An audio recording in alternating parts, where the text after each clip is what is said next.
Séché Healthcare est la filiale du groupe Séché, spécialisée dans la fourniture d'emballage, la collecte, le traitement des déchets d'activités de soins à risque infectieux. Avant tout, on apporte un service aux professionnels de santé. Le groupe Séché traite environ 25 000 tonnes d'acerie, 20 000 tonnes en France et environ 5 000 tonnes à l'étranger, en Amérique du Sud, au Pérou. Séché Healthcare est présent sur l'ouest, donc ce site-là à Rennes, on est présent à Nantes, à Poitiers, en Nouvelle-Aquitaine, sur la région Auvergne-Rhône-Alpes aussi, où on a un incinérateur de déchets dangereux, Trédi à Salaise, un autre incinérateur de déchets dangereux à Trédi à Strasbourg.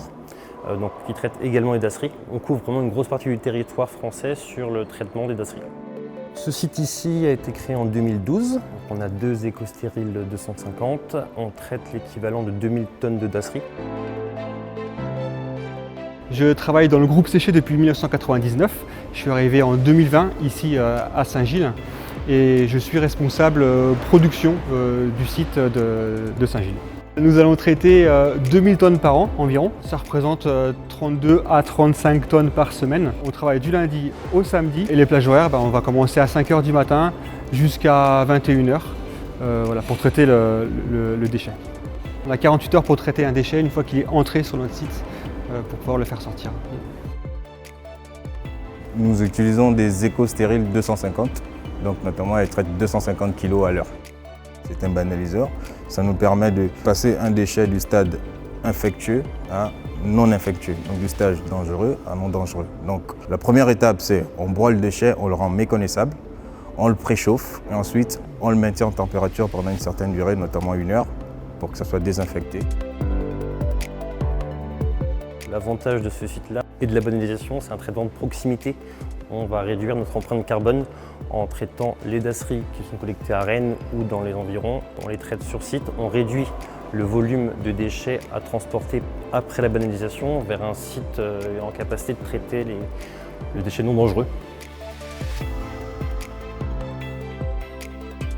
Le fait que l'énergie utilisée par cette machine-là est uniquement de l'énergie électrique, c'est déjà un avantage. Sur ces machines-là, il n'y a pas de groupe hydraulique sur lesquels il faut intervenir sans cesse, ce qui génère aussi des risques au niveau de la sécurité. On n'a pas ce genre de choses, elles sont assez simples finalement d'utilisation et la mécanique se fait aussi assez simplement. C'est pour ça qu'on est satisfait de ce type de machine.